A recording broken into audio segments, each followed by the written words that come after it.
All right, today we are diving into the making of a writer, all through the incredible story of Jo March. It's a journey filled with family drama, a bit of fury, and this just relentless ambition to see her name in print. Right from the get-go, her motivation is just crystal clear. For Jo, this was never just some little hobby. Nope, it was a calling. Every single book she devoured, every play she dreamed up, it was all one more step towards her big goal, to become a famous author. So, where does a writer who's just starting out find inspiration? Well, for Jo and her sisters, it turned out to be right next door, in the huge, grand house of their neighbors, the Lawrences.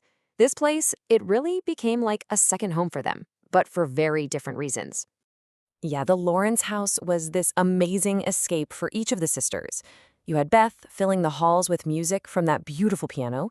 Amy was totally captivated by all the art, and Meg, she found her peace just walking through the gardens. And Jo, well, of course, where else would she be? She was in the library, totally lost in books, fueling that dream of hers right alongside her friend Lori.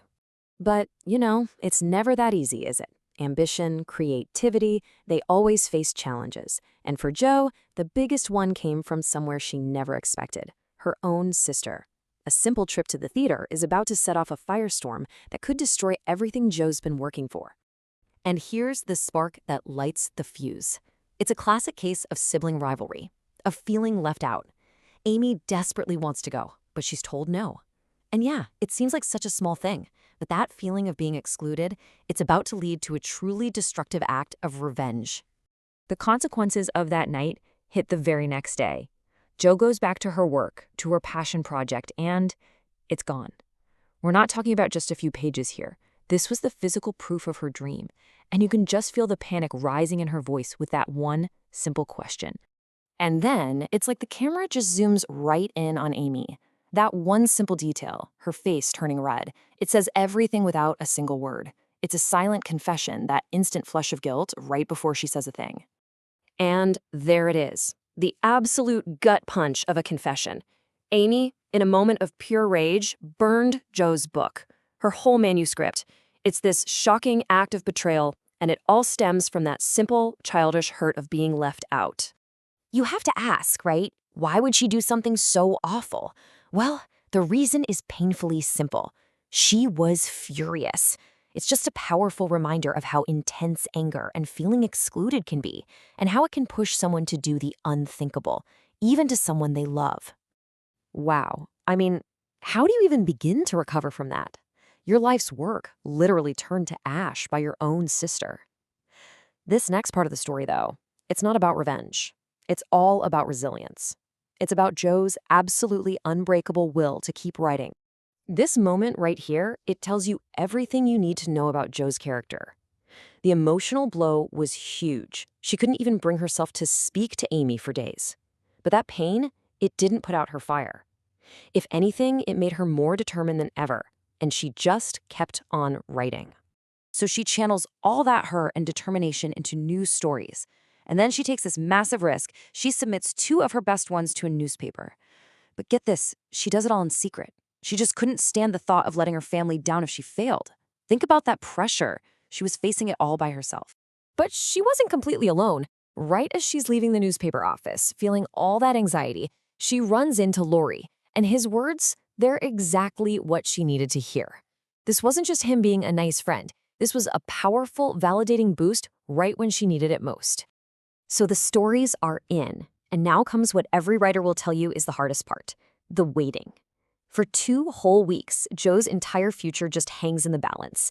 It all comes down to the mailman, and whether he's bringing good news or bad. You can just feel the tension here, can't you? The sound of the mailman outside, Jo bolting for the door, her hands frantically flipping through the newspaper pages. This is it. This is the moment that could change her entire life. But she doesn't just scan the paper for her name. No, in a brilliant, totally dramatic Jo move, she gets her sisters together and just starts reading a story out loud. They have no idea she wrote it. They're just completely hooked by the story itself. Her writing is winning them over before they even know it's hers. And then you get this perfect, innocent question from her sister Beth. The story is clearly good, everyone's into it, and now they just have to know who wrote it. The suspense is just perfect. And there it is, in print. Official, real. Her full name, Miss Josephine March. It's such a quiet, powerful moment of triumph. After the burned book, the secret submissions, the agonizing wait, this is her victory. I mean, that feeling, seeing your name in print for the very first time, it's a huge step. It's the moment a writer truly becomes an author.